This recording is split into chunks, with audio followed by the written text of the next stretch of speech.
Hey everybody, it's LavenderTowne, and today we're going to be talking about reality TV. This style of television has dominated channels that used to focus on documentary or tutorial-style television like Animal Planet and Food Network. Streamers like Netflix and Hulu have created many of their own to compete. Shows like Love Island reached levels of popularity that made them a household name. But what if I told you that a decade ago, there was a reality TV show made by and for webcomic artists? Art competition reality shows aren't unheard of course. Project Runway for clothing design, Face Off for special effects makeup. I would say Drag Race counts from a performance and costuming stance, but rarely do you see a show that focuses on drawing primarily, and never on comics. This show, despite a low budget, I feel is the best and purest version of an art-based competition show that I've ever seen, including its higher budget, more successful counterparts. Maybe I'm biased as a webcomic artist myself, but I'm going to talk about why I feel this way. First, let me tell you about the show.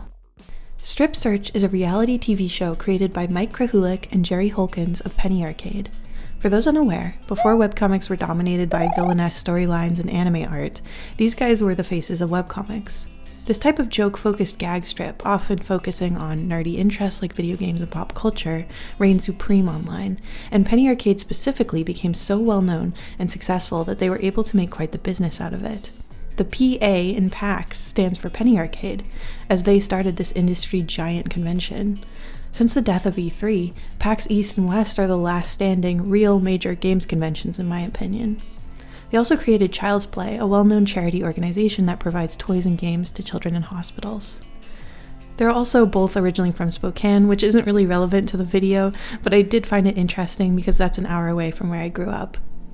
The way the show worked was that a group of 12 webcomic artists were selected out of about 1,000 applicants to compete in various challenges, to ultimately win a cash prize of $15,000 and a year of working at Penny Arcade, getting to make their own original webcomic idea and publishing it on the Penny Arcade website. The winner of each of these challenges would select 2 people to battle in an elimination comics drawing challenge. The best comic between the 2 would be put up on the wall and the artist could go back to fight another day, and the loser's comic would be dramatically destroyed and the artist would be sent home. And when I say destroyed, I mean destroyed. During the limited runtime of the show, I saw losing comics that were torn in half, used as a napkin, shredded, sawed in half with a chainsaw, and blended into a smoothie which Jerry horrifyingly drank a significant portion of. Before I get into what makes Strip Search so incredible, I want to talk a little bit about why I think it didn't take off. It's a compelling and complete reality TV show with a unique premise that is entirely free to watch on YouTube. So why did it never hit a level of viewership that would have supported another season? The first reason I can think of, and this is something that bothers me every single time I look up the show to watch it, is the name. The name Strip Search is an SEO nightmare, the likes of which cannot be overstated. Every time I type the name into YouTube, this is the type of thing that shows up. And this is on a YouTube channel that has watched the show multiple times before. It's such a jump scare, and even typing in Strip Search show doesn't get you where you want. You need to type in Strip Search Penny Arcade. It's just not ideal. The second and most glaring issue to me is the budget. Reality TV shows are famously cheap to make. That being said, this show still is clearly working with a micro budget compared to real TV shows, a fact that is most noticeable in the production value. In the first episode, there are multiple times where the audio is just not good. Okay, so how was that? Looked like you were having a blast, Alex. Yeah, definitely. God, like Die Hard Pac-Man was awesome. To the point where it seems like maybe there were mics that malfunctioned and alternate audio had to be used. The color grading and lighting is pretty bad, especially when compared to non-internet based shows where everything is candy colored and super clear. But even compared to the other lower budget internet productions like The Guild, Dr. Horrible's sing-along blog, and offline TV productions, Strip Search is sometimes a little grainy, low contrast, and poorly leveled. But not only do these things gradually improve over the runtime of the show, but I also think that this show is still well worth watching despite these things. Right off the bat, one of the things that makes Strip Search stand out is the competitors. Not only do the competitors come across as very genuine and kind in general, but some of them ended up doing some truly amazing things in the years after the show, which makes watching it now especially exciting. It also quickly becomes apparent that there will be no manufactured drama and egotistical yelling, unlike so many of these popular reality TV shows. When you compare the emotional moments in Strip Search to something like Ink Master or Love Island, it is so clear which one is actually real. I'm being disrespectful. Yeah. Okay then. And I'm very confident in my opinion. Okay. Which is why I don't look at you. I think everybody has like their things that they're scared of though. I just got to go do a challenge with like one of my heroes, and like I want a tablet that I'm like way too poor and like I would never be able to afford that. Thank you so much for everything. Strip Search contestants quickly build a bond with each other to the point where the challenge winners almost seem more emotionally devastated to pick friends to put up to elimination than the people who are actually picked. When tears are shed on Strip Search, the contestants are usually talking about friendship, a feeling of belonging that they don't feel in the normal world, and their desires to be the best artists they can be. The difference is staggering. And importantly, there's a lot more laughter than tears in this show. Even during the eliminations, the contestants are joking around with the judges and each other, and after every elimination, the judges will get into the car with the loser and talk to them, sending them off with genuine encouragement, occasionally even offering them personal contact info to give them guidance in the future. In many competition reality shows, the challenges are either pretty basic, like making cakes and cookies in the Great British Bake Off, or making a drag look on a budget in Drag Race. But in Strip Search, the challenges cover a wide range of possible skills that a professional webcomic artist would need. There are some drawing challenges, and you can draw comics to save yourself from elimination, but there are also many challenges that involve more obscure but equally important skills. In one episode, they have to design and manage a table at a fake comics convention, which is one way that comic artists have been supplementing their income for a long time. There's a challenge where you have to respond to a variety of comments and criticisms on Twitter, trying to turn haters back into fans or mitigate possible scrutiny, which is a skill that almost everyone who has any kind of social media presence needs to learn. There's a challenge late into the competition where each artist is handed a long and complicated contract full of exploitative clauses and details, and the contestants have to find and dispute them, a challenge inspired by the real-world case when the penny arcade creators accidentally signed away their rights to their own work early in their career to a predatory contract. This challenge brought to mind to me the very real and current problem of companies like WebTowne, who have been alleged to trap creators in contracts that treat them like contractors instead of creators, siphoning their intellectual property and confusing and non-industry standard legalese. I mean, in that case, there's just a lot of things that I would love to clarify. I would never try to pull one over on you, Maki, because we are friends. Good to hear. Yes. I adore these episodes because they almost create a sort of boot camp that prepares the artists for the job that they're going for even better than art school could.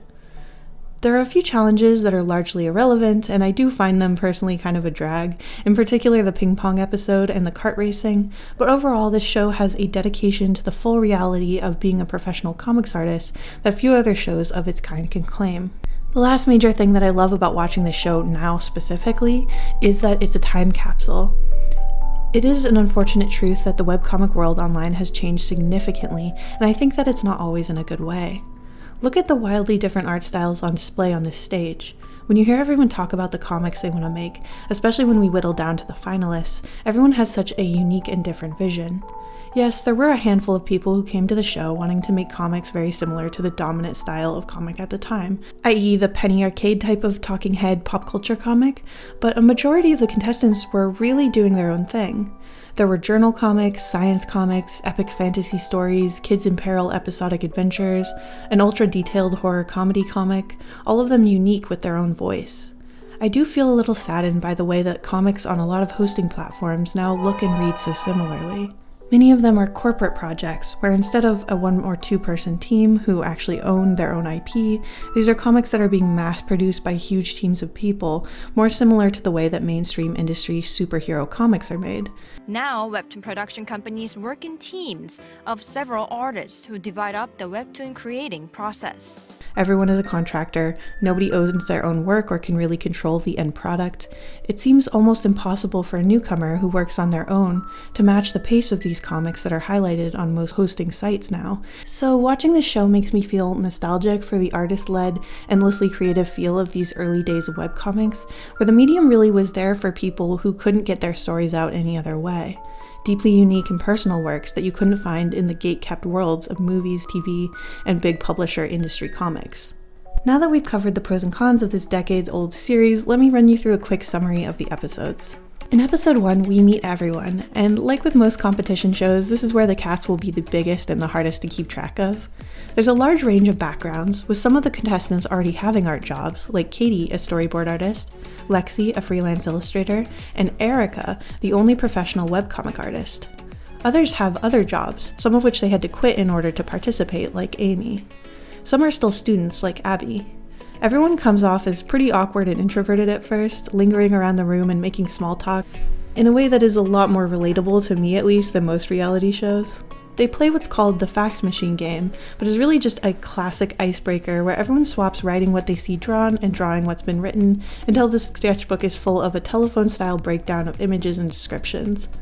For the main challenge, they are tasked with designing a t-shirt design for the show, and the designs range from pretty professional looking all the way down to one contestant putting the letters SS for strip search in a crest-style design, which obviously was not a good look. Alex, I understand that your shirt design featured hateful, anti-Semitic imagery. There was a lot going on here, you know, in my mind. Like, I was not thinking about military organizations at the time. Alex and Abby were mentioned as being low scorers by the judges, and one judge made a point to say that Katie would have been her top pick, but ultimately Amy ended up being the winner. In Strip Search, the winner of the challenge selects who will be in the elimination round, as I previously said, and Amy selects Alex and Katie, which surprises some people. This is a first sign to Amy potentially making some strategic moves, whereas everyone else seems to be avoiding this type of thinking. This disparity in perspectives on the competition will come up in a major way later on. Why there aren't any alliances forming? Why no deals are being brokered? What's going on? We did everything that we could to create a hell dimension on Earth that would torment artists. Everyone just seems to be getting along so nicely. They're constantly coming in with tales of adventure and heroism and genuine enthusiasm for each other, which is nauseating. Yeah, I'm sick of it. If you're trying to operate a reality program. The elimination stage is the first time the audience and the main host, Jerry and Mike, get to see the actual comic-making chops of the contestants. Alex and Katie both pull prompts from the wastebasket of broken dreams and end up with the prompts table tennis and space. They are both given an hour and a half to make a comic strip featuring the two prompts, and then they are off. While they draw, Jerry and Mike ask them questions and joke around with them. Some of the funniest parts of the show are during these elimination stages, and I think that the fun and silly energy during the eliminations also helps give this show a less hostile energy than many of its counterparts.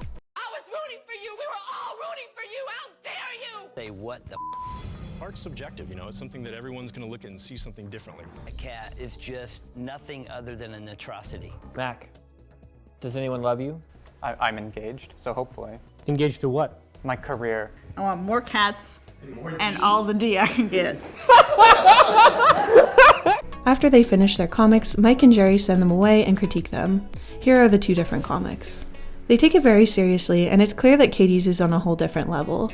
Alex's comic is torn in half, and they send him off with some encouragement while Katie returns to the house. In the next episode, they take the contestants on the now defunct duck boat, a Seattle tourism staple in the form of an amphibious vehicle. They are quizzed on the Seattle trivia they heard during their ride, Lexi wins a Cintiq, and then it's time for the main challenge. For the main challenge, they are interviewed harshly by AJ Glasser, a past Kotaku writer. How do you feel about your father? Would you ever give up your art for your son? When did you lose your virginity? What's the meanest thing you've ever done? Sing me a song. Oh. She plays the role of a hostile or aggressive interviewer to see how they get back on their feet or control the interview. You know, I don't care to say. Erica overshares a ton of private information about her intimate life, Monica shuts down, Ty rambles, and Katie is called out as being kind of boring, while Nick is marked as the winner, who managed talking about personal and painful topics like his absent father with composure and grace. He selects Ty and Katie again. Katie, really, what is it about you that people hate so goddamn much? I don't know. They select the future and being lost as their topics and put out these two comics, which are both unimpressive to the judges. They select Katie as the winner again, and Ty's comic is cut into a frowny face. The next minor challenge involves the competitors trying to communicate through words only a drawing that their partner has to draw blind. Amy and Erica win this one, and Amy is brought to tears of happiness as they win an Entos tablet that was financially out of their reach.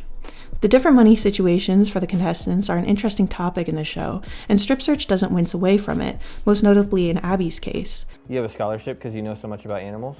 No, I have loans because my family is so poor. Oh. She frequently talks about how she's poor, and she's also the only one who works entirely traditionally on the show, relying on microns and paper over tablets. The major challenge of this episode is the Twitter challenge, where everyone is given these 5 tweets to respond to. First, you're exhibiting at Comic-Con and you have 2 pieces of merch and a panel to promote. God, stop. Every time you write about this, I skip reading for a week. It's stupid. Stop making these strips, not what I come to your site for. I'm at the dog park and @artist is here with his bassets. I want to say hi, but I don't want to bother him. Saw @artist at Starbucks in Seattle. What a sad sack looking motherfricker. Probably pissed barista didn't recognize him and offer free coffee. I don't like the way that you're portraying X character in your strip.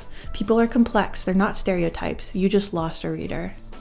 Lexi gets a lot of criticism from the judge for asking haters how she could change her comic to suit the hater better, and instead of taking the critique, she fights the judge, making many of the others uncomfortable. Tavis was critiqued for not answering too many of the tweets, and a few of the responses were highlighted for being great, including one from Abby, which she ended up not submitting. Nick wins again, in particular for his ability to spin the most aggressive or concerning tweets into positives. He selects Tavis and Lexi to go to the elimination, and they select the topics circus and The areola. Don't remember putting that one in there. These are the 2 comics that they turn out, and during the judging phase, Jerry and Mike can't decide. They refuse to burn the loser's piece, and Mike gets so upset that they have to turn off the cameras and talk outside. Lexi is sent home in the end, and Tavis returns. I personally thought that Lexi should have won that one. In the next episode, though, after Erica won the major challenge, a Magic the Gathering art challenge, she sent Mac and Nick. Their prompts were county fair and flatulence, and after some talking, the judges ended up sending them both home in a shocking double elimination. They ended up bringing Lexi back. As the show continues, the group is whittled down. The underdog Abby is put into an elimination against Erica, the webcomics pro, and they're given the prompts Naughty and Mystery. Erica is most famous for her adult comics, so she seems like the obvious winner. Abby and Mike are constantly joking with each other during the 90 minutes. I'm extremely ashamed of this shirt. I didn't know I'd be meeting any judges today. Yeah, good time to wear it. Hopefully it's distracting. Do you think Erica deserves to go home tonight? No. So you should go home? No. Why don't you just quit now then? Why don't you just go suck a dick? Here are the 2 comics that they produced. Both of them laugh out loud at Abby's comic, and they end up selecting her. People are visibly surprised when she walks back through the doors. By the end of the show, the cast is whittled down to 3, Katie, Abby, and Maki. They're sent away for 2 months, where they create an original comic with 6 strips, 3 character bios, and a t-shirt design. We see them back in their homes, working through their process. Maki's project is called Sufficiently Remarkable, a slice of life strip he calls an ode to the mediocre. This one is the most like the comics of the era, I would say, and was talked about the least during the finale episodes. I feel kind of bad for Maki in this segment because it's very clear I think that Abby and Katie's pitches were the only ones that really gave them pause. I think Maki's art is phenomenal and I hope to see more of his stuff. Abby's comic is a black comedy called The Last Halloween. Instead of starting with the comic's intro, she makes 6 pages as a vignette, starting in the middle, which threw the judges off a little. Her artwork is really detailed, black and white inking, with a lot of hatching. The humor really reminded me of Invader Zim, and it has a very alternative vibe, which I really like as a fan of that style of comic. Katie's is a Kids in Peril strip called Camp Weedawancha. It features adorable scratchy line art, a bomb color palette, and reminds me in its humor and sensibilities of a great kids cartoon, which makes sense considering her background in cartooning. Both Abby and Katie state that they want to upload once a week, which gives the judges pause as well. Both of them were encouraged to make smaller, more frequent updates, but both seemed to prefer this way so that the pacing was more in their control. After a tense debate where they try to decide if they should pick someone with raw, unpolished talent or someone who is already at a truly professional level, they crown Katie the winner. The show ends abruptly after that, and I'm always sad to hit this final video. I'm always sad at this point because there's no follow-up with what happens with everybody, and I really wanted to see a where are they now type retrospective. I've never been able to find one that I was able to access. I do know that they had a get-together on a live stream, I think at PAX, which I could no longer find. So, of course, I decided to research and make one myself. Over 10 years later, here's what happened to the contestants of Strip Search. I'll go roughly in order of the eliminations. Alex Pages stopped updating shortly after the show. I could not find any new information about him. Ty's last public post I could find seems to be this YouTube video reviewing Oreos that he posted on his now inactive Twitter. Mac was hard to find at first, but I do have confirmation that he contributed a major amount of art to the hit board game Secret Hitler. I literally gasped when I saw this. I actually love this game and can totally see his art style in it now. I always admired the style in that game, so I really hope to see more of Mac's work in more places. Nick was not findable for me. His linked website through his intro video is now a buyable domain, and I couldn't track him down. The contestant that went by Amy during the show is actually trans and is called Tristan, and he's working as a graphic designer with Wizards of the Coast on D&D projects. He doesn't post a lot online, but it seems like he's doing well and in a steady art job, which is awesome. Erica released a new book recently, teaching teens about sex ed, called Let's Talk About It, and it was featured on John Oliver, so clearly she's still doing very well in the comic space. Tavis was just recently promoting his game Impasse at San Diego Comic-Con, which is going to be kickstarted soon. It looks really cute. I hope the Kickstarter is successful. Monica is killing it as a voice actor, director, and storyboard artist. Her work on Big City Greens is particularly notable to me, as that show feels like the biggest original breakout hit in a while in the cartoon space, other than maybe Bluey. Lexi's post-show exploits are a bit controversial. Shortly after the show, she kickstarted her webcomic The Cloud Factory, and the Kickstarter was enormously successful, raising over $80,000. Notably, that's over 5 times the amount she would have been given if she had won. She always stated, both on the show and off, that the only thing holding her back from making her comics was the financial pressure to do lots of commission work, so theoretically this should have covered her for quite a while and allowed her to take time off and make at least a large portion of this comic, if not the whole thing. But unfortunately, for reasons it seems were never made clear to the backers, she only produced 8 pages of this comic and then stopped for good. I hope that Lexi is doing okay, and that one day this mystery will be resolved. Kickstarter is a great resource for independent artists, and it hurts the trust of all possible backers when things like this happen, which then hurts artists trying to legitimately use Kickstarter, so it's always a shame to see stories like this. Maki is still active on Instagram and is currently taking commissions for pet portraits. Other than that, I don't know what he's up to, but he could be working on other projects that he just isn't posting about. Abby is one of the big rising star success stories of the show. Looking at her portfolio page, it's clear that she's been working her butt off ever since the show ended. Despite not winning, she did make a significant portion of the last Halloween, enough for a nearly 500-page hardcover, with a second volume still in production. She also has worked on multiple games, one of which is Slay the Princess, an enormous commercial hit that got popular enough for Markiplier to play. Judging by the amount of reviews on Steam, Abby is almost certainly poor no longer, and she and her husband are free to work on whatever they like after this. I could not be happier to see this, to go from the person that everyone was writing off and underestimating, to a top 3 finalist in the show, to one of the most successful indie game artists of the era. Katie, as the winner, did make Camp We Don't Wantcha, and she is also still actively working in the industry. I think she may be secretly working on a TV treatment of Camp We Don't Wantcha, and there is a short pilot available of it on Vimeo, with professional sounding voice acting and gorgeous animation. I really hope this will get made. I can see it being a total hit. Additionally, Katie has done some extremely important work when it comes to exposing some predators in the cartoon industry. Not only was she a contributor to the exposing of the Loud House creator Chris Savino, the story of which is told in this animated short, but she was also one of the 2 girls who blew the whistle on John Kricfalusi, the reprehensible predator who created Ren and Stimpy. Katie had started communicating with him when she was only 14 years old. I won't get into detail here as I don't want to make this video triggering for anyone, but if you're interested in learning more about this, there will be a link to the original reporting on this in the description. What this man did to 2 young, hopeful cartoonists is something that I think should have sent him to jail, and I truly hope he never works in this industry again. Ultimately, Katie's story is really about her talent and creativity, not about these gross men, but I wanted to mention that she's helping to protect other women in the industry, and that's also extremely cool. In conclusion, I basically made this whole video to get people more interested in Strip Search, in a desperate move to manifest a 2nd season. During the process of making this video, I actually had a dream that Strip Search was already back and I had somehow missed that in my research. That's how serious this has gotten for me. Please let me know if you like this style of video. Thank you so much for watching till the end, and I will see you in the next one. Thank you so much to my wonderful patrons, including Colorful Ambitions, AA Ron, Viet, Raccoon Jam, Grexius, Olia, Brandon Stark, CB, Lucy Amajiki, Liv, Salty Jackrabbit, Ravenscrow, Zocelot, T-Hill Music, Jabber Dabber Doo, Kadaria, Deadly Nightshade Art, Astrofox Art, The Expressive Poker Face, Tsubaki, Cutie Pie, Kola, JJ Jade, and of course, Blah Blah Blah Blah.